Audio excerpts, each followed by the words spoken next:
Welcome to Misteyre Creations, and today we're doing something a little different.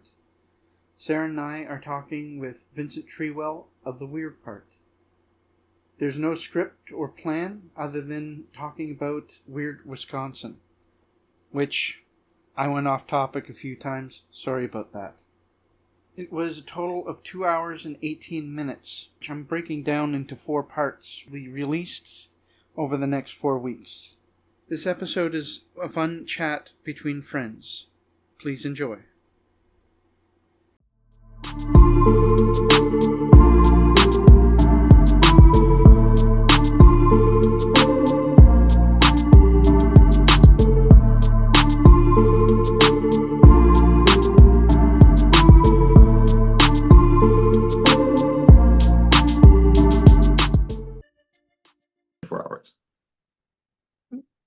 When did this happen? When was that? I want to say early 70s. Unsolved Mysteries Yes.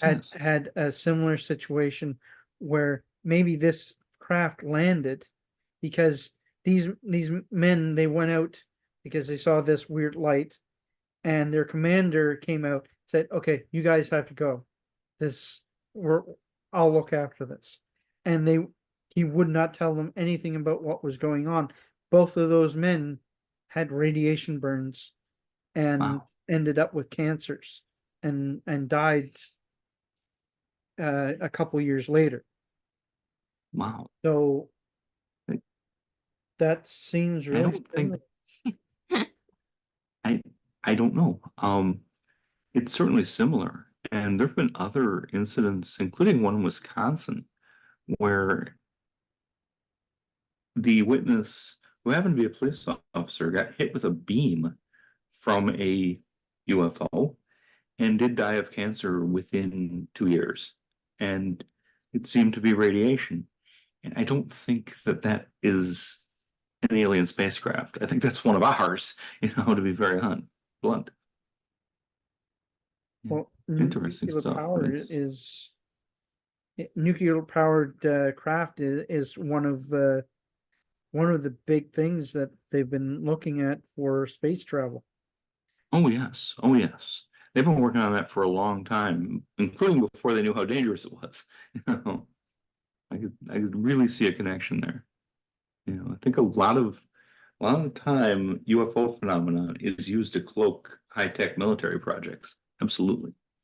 Definitely. Even to the point of faking alien interaction just to keep that cover and have people looking for aliens instead of looking at what the Defense Department's making. Yeah. The wolf story in Nova Scotia. Oh yeah, from Liminal Lodge. We actually found out from Nathan. The Nova Scotian military put out a propaganda paper about wolves in Nova Scotia. It was complete propaganda, wasn't true at all, and it was this whole thing about wolves in Nova Scotia. I mean, in Nova Scotia, where I'm from, we have coyotes, but we killed off all of the wolves. Well, they're just now being reintroduced. But when they did this, a lot of people didn't know this, but Nova Scotia has nuclear missiles stored in it. They're decommissioned, they're broken apart. But when they move them, they have to have a cover story that'll distract the public from what they're actually doing. And that was their story, and it was a bad story, and they got caught in it. And it was just one of those instances where, yeah, right, we don't believe you. You're doing something funny. As soon as Nathan shared that on the live stream, both him and I looked at each other, we're like, what? This is not real. Like, we were typing in the chat, like, no, this is not real. Like, this is not real. Like, was that last evening's? No, that was in the very, very beginning, like the first year. And I can't even remember what the live stream was about, but he pulled that up, and I went to the link and I was reading it, and I was like, what in the world is this? the Nova Scotia, when they were doing the Kyoto Accords, Nova Scotia could not sign on Oh no, that it was because of the committee. There's a committee that travels around the world and asks people not to participate in nuclear weapons. The mayor said, I don't have the authority to sign that. That's what he said. He's like, I admire what you're doing, but I don't have the authority to sign that. And it's like, say you have nuclear weapons without saying you have nuclear weapons. Wow. Yeah, so that's fascinating. They have, yeah, a lot of cover stories. A lot of things are not what they're reported to be. You know? well Yeah. yeah. I want to stay on topic because I'll get off topic again. Oh yeah, we could talk for hours about so this is where I get to vent. This is my vent, my frustration. So burial mounds, there's a lot of garbage to dig through. Because the highly educated doctorates like to tell the indigenous people they don't know what they're talking about. So for the longest time, it's been a huge fight to say who actually built the mounds, where they came from. And unfortunately, because between the 1800s and the 1900s, there's so many faked artifacts that it's been flooded, like the copper breastplate. I don't know if that's real. They pulled out other things. It's so flooded with these hoaxes that the burial mounds, they're so hard to navigate who built them, what built them. But we have tribes in existence here today in Canada that their ancestors did do burial mounds. So it's likely the indigenous people who did live there, Yeah. or the people that came before. And I also wanted to say that burial mounds are all over the world. So this whole idea that indigenous people didn't have the intelligence to build it. British Isles, Neolithic to Bronze Age era, Mediterranean, East Asia, 3rd century, the Kin tomb. It's the tomb with the terracotta soldiers. Japan, 3rd to 6th century. Pazrik, Kazakhstan, and it was a Scythian burial mound, 5th to 3rd century, and then those people went west to Asia and Europe. And you can also speculate that stone cairns are of the same idea.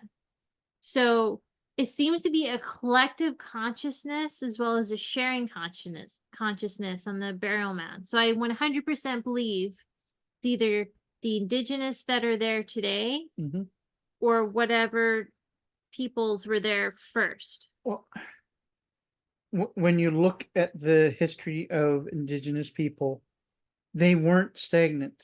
They didn't stay to an area like the Europeans did.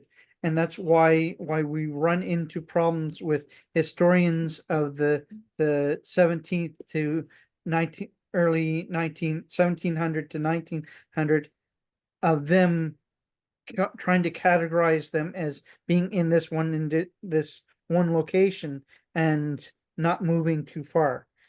Some of them did actually record the history properly, but there was a great many of them that said, "Oh, they didn't leave this area. They were predominantly here. Maybe a few here and there traveled, but blah. They didn't go outside their comfort zone." That's not how any human civilization works. It is messy. Families fall out with each other. They move away from each other. A population gets too big for an area. They can't, that the wildlife can't support it, so they break off and move. And you have to remember, like, so the oldest burial mound in Wisconsin, as of when I read the article, was 10,000 years. And the people who were from here were 14,000 years. You have to remember there was great climate change in that time. So they might have moved Ice with the ages. climate. Well, I know the Ho-Chunk people in Wisconsin have a storyline going back 15,000 years. And an anthropologist was interviewing some elders about, did they remember the last ice age? And they said, oh, yes, we remember the last ice age and the two before it. And yes, they knew more history than was recorded anywhere, in the West. And then you Yes. also have to remember, it isn't until I would say probably within my lifetime, though, when I watched the Alaskan State Police reality television, he said he one of the officers that patrolled the north was saying you could still do this. You could walk to Russia, and you could walk to each of the Aleutian Islands, which is the islands off Alaska. It isn't until recently that the ice hasn't been one solid barrier. So I mean, you can have movement between Russia, Arctic, and here, like complete crossover. Yeah. Oh, yes. Well, correct me if I'm wrong, but there are Inuit people in Alaska and also in Siberia Yeah. that are have undoubtedly gone back and forth in history. Yeah, very interesting. Now, also when you have there was southerly travel as well. Uh, less so because it's a greater distance. Depends, because there's Well, I the further back, hate that I get the Aztec and the Mayan mixed up. I really need to get that in my head. But there are symbols that are found in Mexico yeah, that are also found in southern US. yeah, And supposedly they didn't contact each other. and then you have certain things that were of Egypt in South America, and that are also South American stuff in Egypt. That's That highly contested. it's highly contested because it disproves theories. It disproves what these guys built their careers around, and so they don't want to give that up. And they say, well, this couldn't have happened, even though it. The more you look at the evidence, the more you realize, yeah, they did travel back and forth, and and uh groups would contact, like we have the Vikings in the southern states. There's Viking Didn't we find ruins. some kind of ancient Chinese ship or something There's in Nova ancient Scotia? Chinese like 1500 BC ships in Nova Scotia. I found a 500-year-old Buddhist statue in a longboat that was of the Viking age. Wow. So like, Yeah, so there's a lot of misconception about the Maryland Mounds, and it's one of the biggest frustrations I have when doing my research. So it's so frustrating, but they are very old in Wisconsin. They're definitely of the indigenous people. Are they in places of power like in Illinois? Oh, that's interesting. Well, for one thing, the early, settlers, and when I say early settlers, I'm talking into the 1900s, just were very dismissive of a lot of artifacts, of a lot of mounds. Wisconsin had so many mounds, and they were often like just treated as something to be gotten out of the way so we can build a road here or something, and not even investigated, just like removed.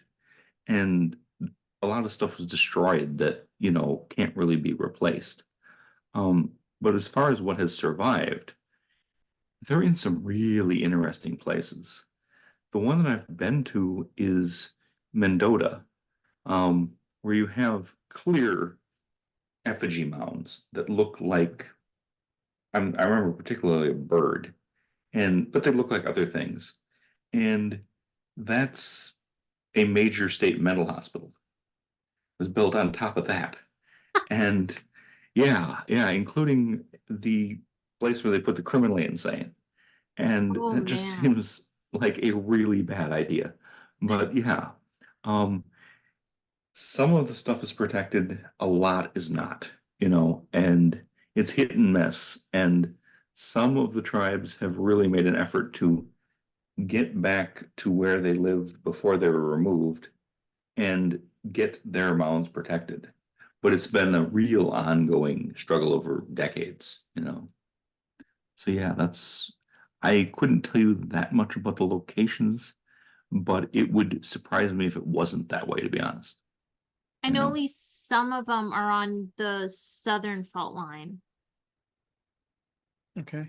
It's hard. I'm looking at two maps, so I'm literally looking at the curve of Lake Michigan and then looking at the 100-year-old map.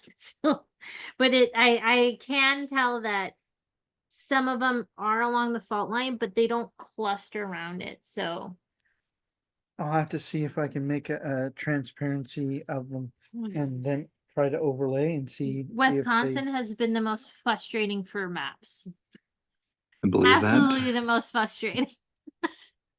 Yes, our mapping system is so weird compared to other states. A lot. Well, we talked about those county roads, which have letter names, and I mean it's just a cluster. Um, it can be hard to do the cryptography there. Yeah, when I was looking at the map, because I look at maps to see how close weird things happen and where fault lines are, it's like road A or road ZK instead of names or numbers. And I was like, what is this? Yeah, it's a unique, as far as I know, a unique form of naming your roads. And they're more to names now, but for a long time it was just A, B, C, D, E until we've run out of roads. Yeah, it's wild. So Um, yeah, What are you looking at, dear? I'm Oh, you're trying to look at my notes. trying to look at. Oh, you're very excited about that earthquake. It keeps. Well, what was the next thing that you can discuss here? Oh, I just The wanted to complain about the burial mounds and say that they're old They're old and they're indigenous. They're not some lost European race that came and built them. well, that was a propaganda thing they promoted for easily a century, Yeah. probably longer, because if they could find evidence that this was really built by Europeans, then we're not taking over, we're just taking stuff back. And that was a conscious, it was pure propaganda. There's nothing to that I've ever seen was remotely convincing. But there was an agenda there, it was huge and it went on for a long time. Yeah. Yeah, if the Aztecs and Mayans can create amazing cities, the indigenous people can create amazing cities. And with LiDAR, we can finally prove the ancient stories of the major cities because you can take a 300-year-old cow pasture and do a LiDAR over it, and you can see where the support columns for big buildings were. You can see the layout of the building. So now, thanks to technology, it's like, oh, the indigenous people stories might actually be true. See, there's been so many civilizations rise and fall on the earth that we don't know anything about. Yeah. And as ice caps melt, more information's coming to light. Genetics is Genetics coming. as There's a well. whole, I can't remember, but I listened to a whole podcast about they're studying an ancient people's genetics to learn to fight MS, and we don't know pretty much anything about them. We know a little bit, but we know more about their genetics now than really anything about their culture. See, we like to think that we're the smartest thing on the planet, but we're really not. Frequently not, no. The ancient peoples, they had to be smarter than what we are today in order to survive and build the societies they did. Like in Egypt, they found rudimentary batteries that would power lights while people worked in the pyramids. Oh, wow. So it wasn't effective, but it like they were huge. So like our original computers were all huge. They'd fill a computer the size of my laptop would fill a room back in the 40s. Mhm. And now my computer is basically defunct because you have cell phones, which are basically mini computers. And quantum computing will be the size of a cell. Yeah. Wow. Wow. Yeah, it's fascinating. And what we don't have evidence of because it's just gone, it's decayed or what have you, it's probably like 90% of the story, you know? Yeah. It's amazing. And so on to what So I I've should been say chomping at the bit Yeah. for. So I should say what tectonic strain theory is for anyone who doesn't know. It's the idea that the fault lines rub and create electromagnetic radiation, and sometimes they pulse. And then that's where it can get into kind of woo-woo territory where Michael Persinger kind of did an experiment, but his was more like magnetics. Mhm. But Jim Jung, he really did a good study and shows paranormal accounts that move along like a fault line, like it curves. And it's the idea is when you get hit with the EMF pulse, it doesn't hurt you because of how low how low the frequency is. But it might increase the areas of your brain. I think it's dreaming. Yeah. And memory. Yeah. But noises and lights are scientifically accepted electromagnetic uh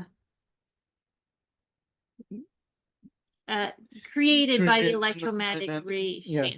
Like you can Google earthquake lights and see all kinds of YouTube videos. Makes a lot of sense. I mean, Earth lights, yes, I've heard that. Yeah, fascinating idea. And it could have all kinds of side effects. Yeah. Yeah, it's really funny. Like the noises and the lights are accepted, but the minute you say, well, what if it hits a human when it's standing there? What would it do? And they're like, oh, it wouldn't do anything. You wouldn't see anything. So it can create light, but apparently not affect you. And it's interesting. Would the energy make you hallucinate things, or would it make you able to see things that are actually there? That's the question. That's the question. High EMF can cause hallucinations. But that's very high EMF. That's like an old furnace. They believe that the EMF caused by the fault lines is less than that. Yes, but when you think of it over time, being exposed to that, it changes how your brain works. And for people who during Persinger's experiments, this is why they started calling it the God helmet. They would have Kundalini style experiences where they experienced outer body situations, meeting God, that sort of thing. Experience ego death, some of them, and they would kind of go off the rocker a little bit and start freaking out. But when you're looking at that's one small part of it, and it's not been scientifically looked at with any seriousness because of the UFO and paranormal people getting in on it and saying it's all these things, and then scientists will not touch it with a 10-foot pole now because it could call into question their credibility. We're trying to Yeah. talk to a geophysicist, but it's really hard. Yeah. I believe it. We did get in contact with a local geologist who I don't know if I haven't. Yeah, I didn't get word back from her yet. Yeah. I emailed her yesterday. I haven't got word back yet. But if we can, she did say that there is instances where it does give off electromagnetic frequency. So sounds and that sort of thing. The booming sounds and that sort of thing. She said that there is that sort of thing happening. Yeah, so in Clintonville, there was 2012, there was booming noises heard one night. And of course, the state geologist said there was no earthquake. As soon as I read that, because I read that news article before I did more research, and I immediately eye rolled when I was reading it because we're from BC. Where we live, we're on one of the rare parts of BC where there is no fault lines. There's some to the east and the west, but we're kind of like on this plate that we know of. We're also in an area highly developed, and up until LiDAR, you had to dig really deep and it was very expensive. So we could be on a fault line, but as far as we not. But people in James Bay, where there is a fault line, they hear booms all the time, and we're in a city, so most of the time you just ignore They it. ignore it. But you hear it and just sounds like the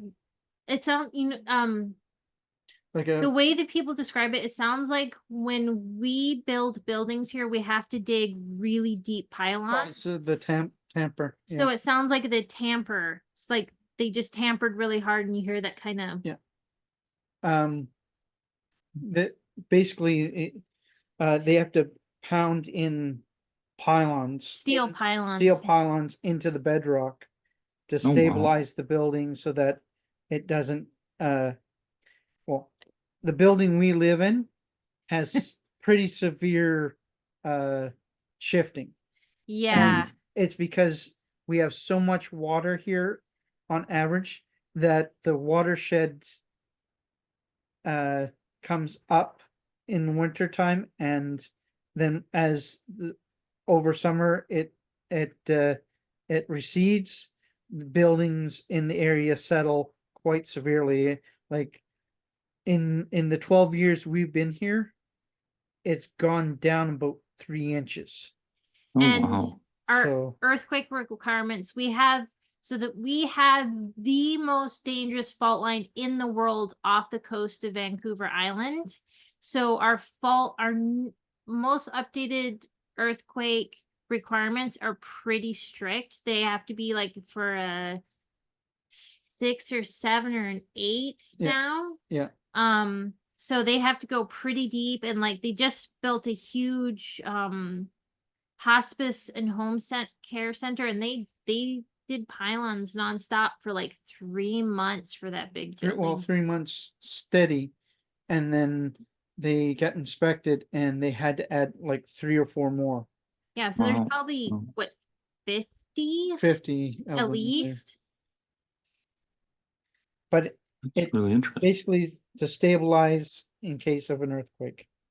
So so I read that article, and then I read Wisconsin Mommy blog where she updated it and said that there was an earthquake. So surprise, surprise, geologist opened his mouth too soon.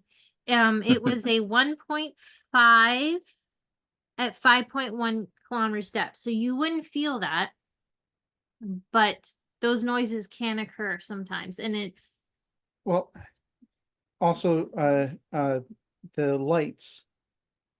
I was watching random that was crazy. show. So I was reading Weird Egypt by Jim Jung, and we were talking about earthquake lights, and we had a terrible windstorm, and there was transformers down, but we're at the bottom of the hill, and it was like many blocks over. Like the chances of us seeing both transformers down was unlikely, but we saw like the flashes of It was blue light. lightning. Yeah. We saw turquoise. Wow. And it happened twice. And it was in the direction of the fault line. And just if I may ask, regular lightning like coming down or coming up? Like when you can't see the bolts, that kind of bright flash. Okay. But it was Wow. turquoise. It was turquoise. And Fascinating. okay, if it's a transformer blowing, it's gonna be like a bright white or yellow and then sparks. turquoise. And then but this turquoise. was just But turquoise, turquoise, and then it happened again, turquoise, turquoise. it was like Wow.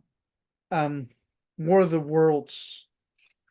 It wasn't Believe it. random. It was set like a set pattern of Wow. of light. And I did check the lightning detector immediately, and the only lightning that was detected for North America was off the coast of California as of that time. Yeah. Wow. And we checked where the transformers that did blow, they weren't in the area of where we were looking at. Wow, that is interesting. That is amazing. So The firsthand see Earth lights. That's wow. And it's so funny because we were just talking about it too. and see, that's the thing too. Like, if we're thinking about it, and it was storming. It was just a windstorm, though. Yeah. There was no There was rain, no rain or no anything. clouds There were in no the sky. clouds. Mhm. So there shouldn't have been anything in tune of lightning. No, because And- when we have our windstorms, the clouds are moving so fast they can't really. But that being said, we've had a total of 2 thunderstorms in 12 years here Oh wow, okay. Pretty stable weather then. in the city. Up island, they have them all the time, but in the Mhm. city, no. Mhm. But last year, Sarah said, "I'll be okay." She went to go Oh to my the God, thrift store yes. up the road, and there was lightning in the clouds that was cascading along the clouds. Yeah, so it was a Oh, wow. beautiful sunny day, and the storm had passed. It was no gray clouds in the sky at all, nothing like that. And I'm listening to my music, and I hear a boom, and I just happened to be by where they're getting ready to build a new big building. So I was like, no, that's what I heard. But then I heard more of a rumbling, and I took off my headphones, and there's just a white cloud with maybe a hint of gray, and there's freaking lightning going from cloud to cloud above me. Wow. It was just interesting to see, Wow, that's amazing. So Climate change is not doing well here. I bet not. well, Well, we're getting hammered sometimes too, so yeah, it's a everyone's getting it. And that may have a part to play in it because the friction of the electrons in the clouds creates the lightning, but it could also create EMF.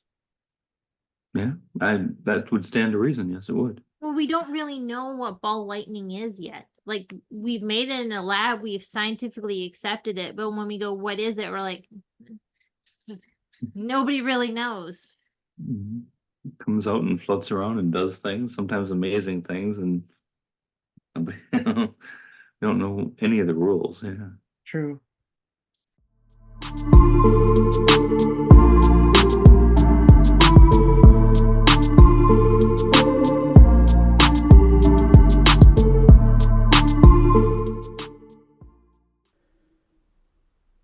This was part 3 of 4. We chatted about UFOs, earthquake lights, and Michael Persinger's and our own research into the effects of fault lines and EMF on the human mind. Stay tuned for part 4. See you all next time, and thank you for watching. Please like, follow, and subscribe on whatever platform you're watching this on.